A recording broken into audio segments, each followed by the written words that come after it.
Greetings, mentors. How are you? I hope you're all doing very well.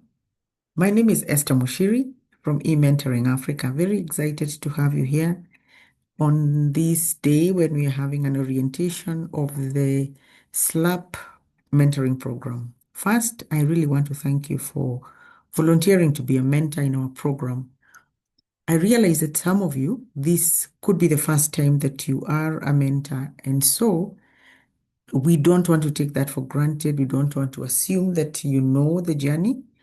And so this session is really to take you through what is the SLAP mentoring program, what is mentoring, and how can we work together on this journey so that you feel comfortable and we all achieve the objectives. With your permission, allow me to share my slides so that I walk you through them. Just give me a minute to project. I'll put this in full screen mode.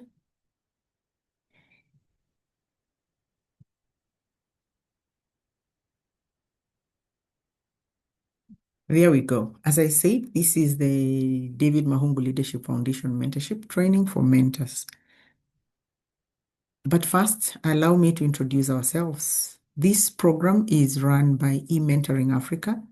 We are a not-for-profit organization. We were registered 16 years ago, now coming to 17, with a mission of building a responsible society through mentorship. Our vision really is to see a transformed and empowered youth who are productive and very sensitive to the challenges that our society faces. Now, for us as eMentoring Africa, we are providing leadership training, employability skills, and mentorship to the David Mahungu Leadership Foundation scholars who are 26 that have undergone the SLAP program and 6 that have gone through our WEMA program. You will get to know what these are later on, but not at this moment. But maybe I can elaborate a little bit about SLAP. Let me just get down to that. SLAP stands for Student Leaders Ambassadors Program. It's a leadership program that we offer for university and college students to help them nurture qualities of a leader. And we see how we can develop them to become leaders, not just while in colleges, but once they leave. Now, the David Mahungu Foundation is a not-for-profit organization founded in 2024, and their goal is to provide an opportunity for youth that come from marginalized backgrounds. They provide scholarships for them to take them through universities or colleges and help them to find opportunities after they have completed. So that gives you a background of who we are and why we have started. Now, today, we want to focus on matters mentorship. I want to assume that we all don't know when mentoring is, but if you do, allow me to just take you through this. As an organization, we see mentoring as one that provides several angles. We see mentoring as one that gives direction. It provides training, supporting somebody. You can see that diagram of hand-holding somebody, motivating them to keep moving. You set goals, you engage your mentee to set a goal. And when they succeed, the mentor feels extremely happy because they have achieved a goal. So this, in a nutshell, is what mentoring is. However, we shall go a little bit into details for purposes of all of us understanding. So this is how we describe a mentor. As an individual with expertise who can help develop a career of a mentee. We see the mentor providing guidance, training, advice, and also promoting the career development of this person. And for this DMLF SLAP mentoring program, we look at it having two functions. The first one is personal and academic growth. When you look at personal, we're talking more on the psychosocial part of it. And I will be going into details on each of these areas. And the other angle is on leadership and future readiness. Now, when we talk about career functions, what we're really talking about is helping this mentee to learn the ropes and prepare for career advancements. We are looking at providing a bit of coaching, addressing some of the challenges, providing some exposure and visibility, and also providing protection. Now, when you think about psychosocial functions, a mentee, you help the mentee develop that sense of competence as an individual. They gain clarity of identity because you become the role model. You are able to accept them as they are and confirm the things that they are doing. You become their friend and you affirm their moves. As they succeed, as they achieve something, you are there to affirm them and to support them. Now, the DMLF mentor, the way we are looking at you, is we do not want you to wear many hats. So, number one, do not be a coach. Remember, a coach helps someone acquire a particular skill, and once that is acquired, you move on. You are not a coach. You are walking a journey with them. You are a friend. You are the person that motivates. You are also not a counselor. We know counselors are trained and certified, and they deal more on the emotional and mental well-being of people. We don't want you to wear that hat. Even if you are a trained counselor, please don't wear this as a mentor. This is also not a consultancy where you can provide a skill or a service. Consultants are paid to do a service and they are experts in a certain area. We do not want you to wear that hat of a consultant in this journey. We also don't want you to be a teacher. Remember, these people are already in colleges and they are going through education. So do not become their teacher because they're already going through that. What we want you to become is to become that friend and that role model that they are yearning to get to know because you're holding their hand, you understand, and you care. We want you to be the link between the David Mahungu Leadership Foundation and the community where these young people are coming from. And the community could be the college where they are studying or even back at home. For you as a mentor, your role will be to provide clarity of the bigger picture of what they envision. You will become the bouncing board where they share ideas and you confirm whether they are right. And if they're not, give your opinion in a professional way.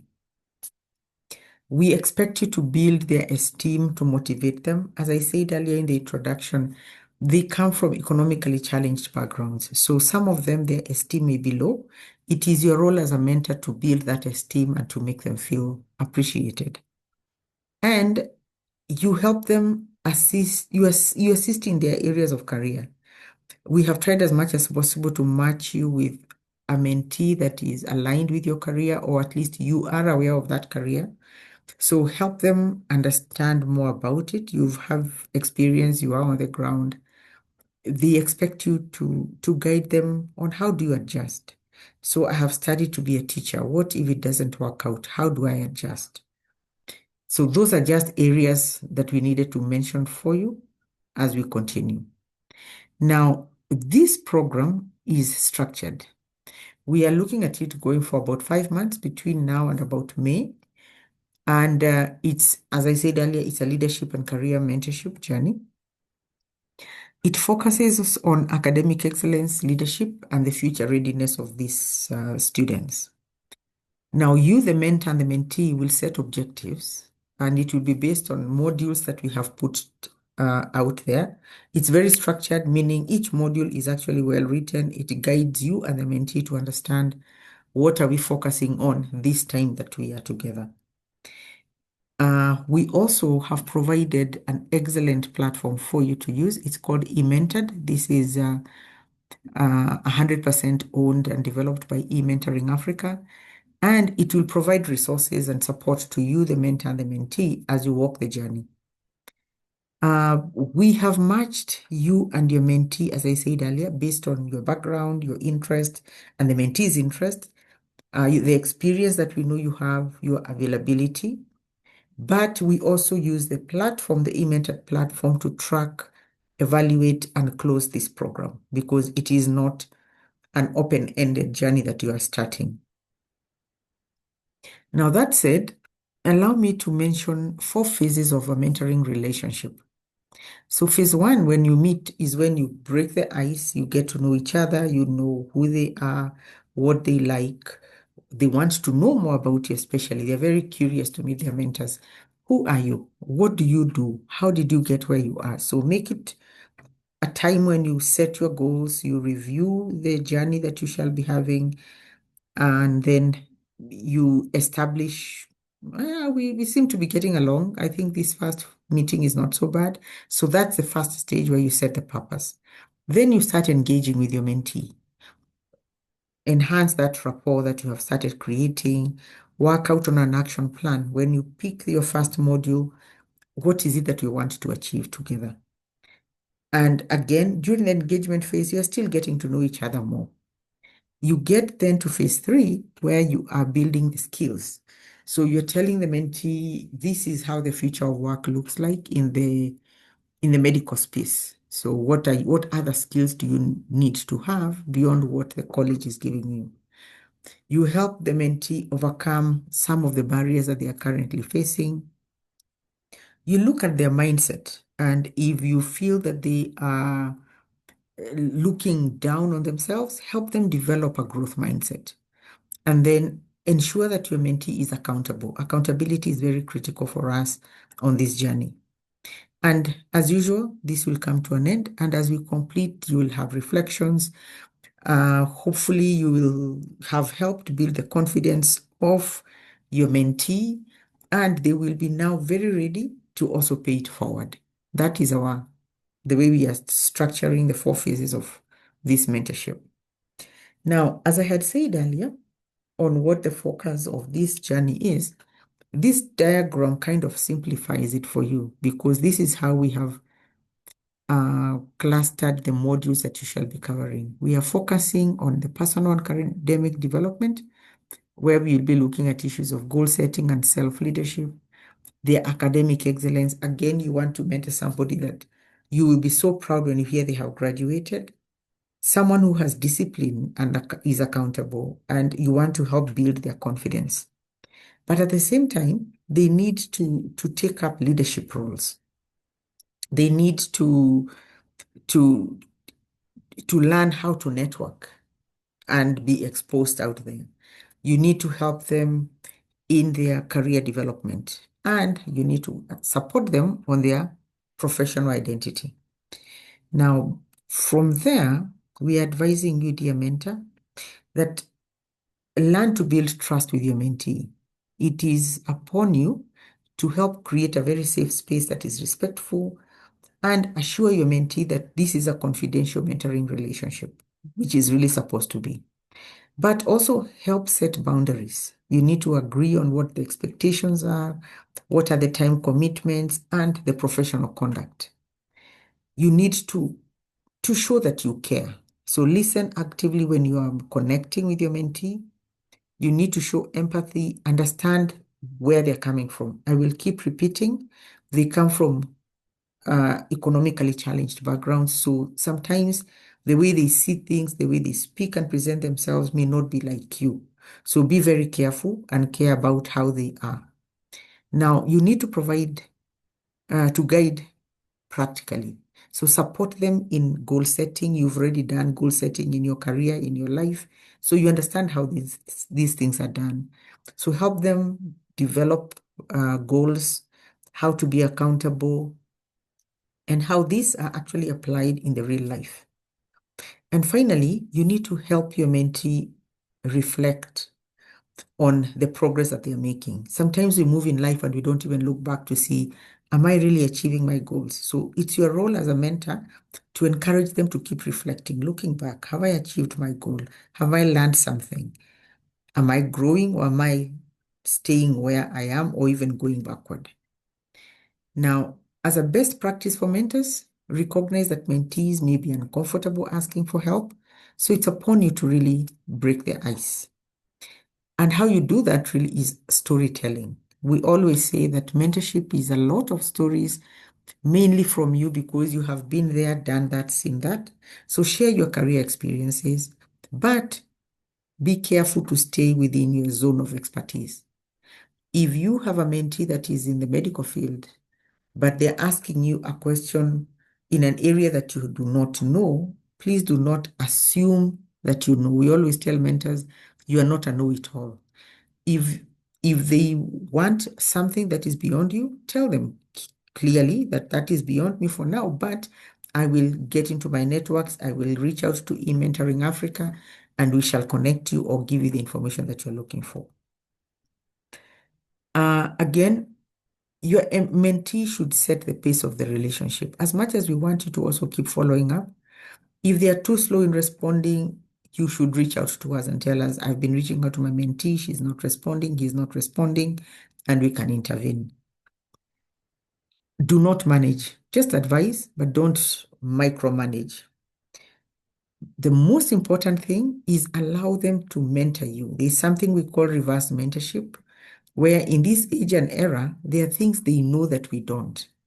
So allow them to teach you something. That's reverse mentorship, and they'll be very happy to do it. Now, you already have a network that you have built. So can you help with them build their own? So start finding out, who do you know?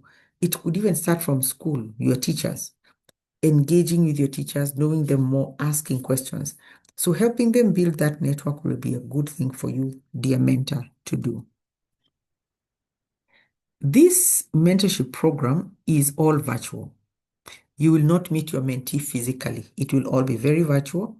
And we're telling you, you can use emails if you want, messages on WhatsApp, phone calls to schedule your meetings, to clarify goals, and to follow up on any actions that you have already set. Some of us are comfortable in using Zoom, Google Meet, WhatsApp video, but our platform eMentored has an inbuilt video tool. We are encouraging you to explore that because it gives you the confidence of using a platform, a new platform, and it is a platform that you shall be using to record your progress, because the platform also tracks the goals that you have set. You will be submitting very short feedback on each session, but more importantly, it is a platform where we'll be sharing resources for you. It could be in document format, it could be in links, in videos. So we love this platform, learn to use it and use it very well. From here, you will be having another session where we will be walking you through the eMentored platform on how you get in, how you navigate it and use it effectively. Now, how do you manage challenges that may come when we are doing distant mentoring? It's all virtual and challenges will come. As a mentor, pay very good attention to how your mentee is responding. Is their voice changing? Are they taking too long to respond to you? Can you pick something emotional in your conversation? Always ask for clarification to questions, especially if you feel that they have not understood. Do not allow a session to end without being sure that you both understand what it is that you have communicated. Encourage them to be as open and honest, but especially when you're giving them feedback, because sometimes we don't take feedback very positively, especially if it's something that you're telling them they need to correct. So encourage them to have that open mind to be corrected and to be supported. As you engage, be the one to help summarize some of the points that you have talked about, or ask them to summarize so that you understand whether they have understood what you are talking about. Then always make sure that you confirm what your next steps are and what are the timelines. Now, like anything else, like every other relationship, mentorship does go wrong. This is a relationship with somebody that you have never met. You're meeting them for the first time. What may go wrong is that maybe your interests and your goals may change. After you meet once, twice, thrice, you just realize something is not right. We are telling you, do not terminate yet. Reach out, try again. Sometimes it may be dysfunctional because there are differences in judgment or expectations. Your mentee expects this, and you know you can only offer this much. So that could make the mentoring relationship dysfunctional. We could also be intrusive, and this makes a relationship dysfunctional because another party is always there trying to ask and being over involved in what you guys are doing. But it can also be an intrusion between the two of you. where you, the mentor, are asking too many questions of the mentee about their personal life, about things that are beyond this mentoring relationship. And vice versa, they could be asking you too many personal issues, and we are saying that will cause the mentoring relationship become dysfunctional. Do not be tempted to have a different relationship with your mentee. Sometimes we have seen that a mentor-mentee, if it's a male-female matching, maybe the lady mentee might find the male quite nice, and it could be the first man that has paid attention to her. So she might develop some warmth towards the person. As a mentor, be very careful what is coming across.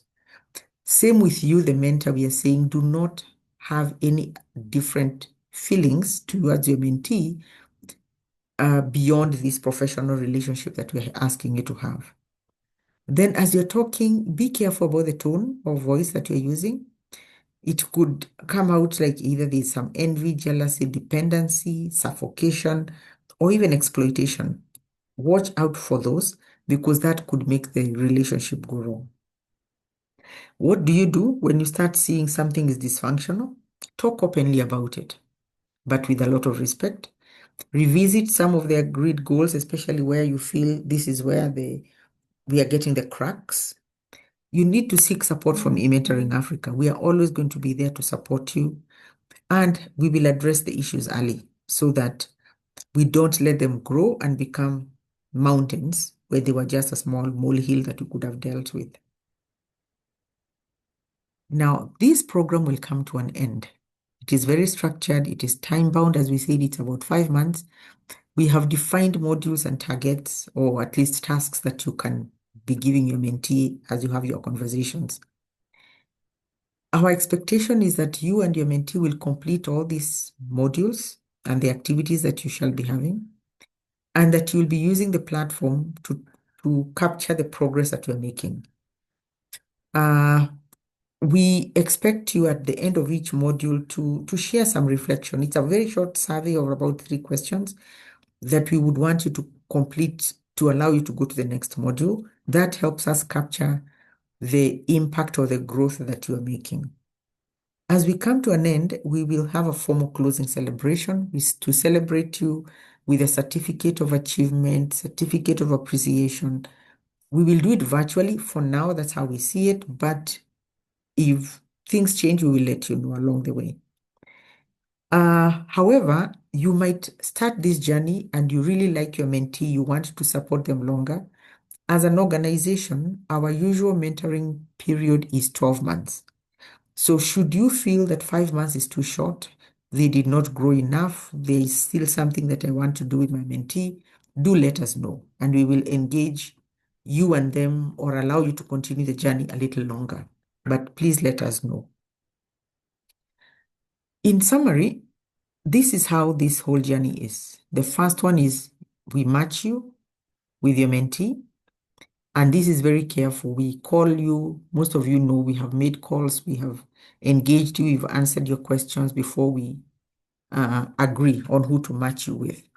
Then this orientation is what we must do for every mentor and mentee so that we set expectations, we set you off on the same ground.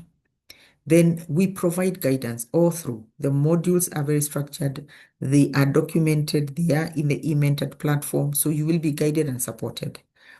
As I said, we expect you to provide reflections on the platform and give us feedback as we continue.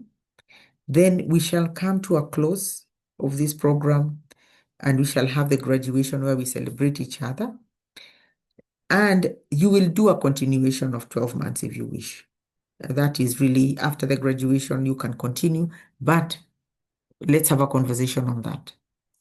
So, ladies and gentlemen, that is the end of our orientation. We thank you very much for your time.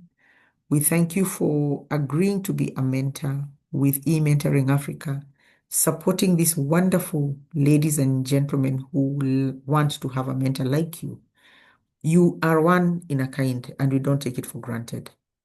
For our mentors, what's in it for you?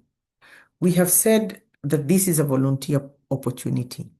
However, as a volunteer mentor, we want to empower you and to equip you with as much skill as possible for you to mentor not just these mentees that we have linked you with, but with others out there when you step out and mentor more. So be encouraged that we are together. We will be engaging you and asking you to join a club, a mentors club that we have, Transformation Mentors Club, where we grow together as mentors. We motivate each other, we encourage each other. And that's the journey that we hope that you will enjoy moving forward. What else should I capture at this session? That we will be walking you through the eMentored platform. It's very, very easy how you create your profile, how you find your mentee, how you navigate, and you capture your progress moving forward. That's about it, ladies and gentlemen. I appreciate you. Thank you so much once again for volunteering to be a mentor with eMentoring Africa, supporting these young people.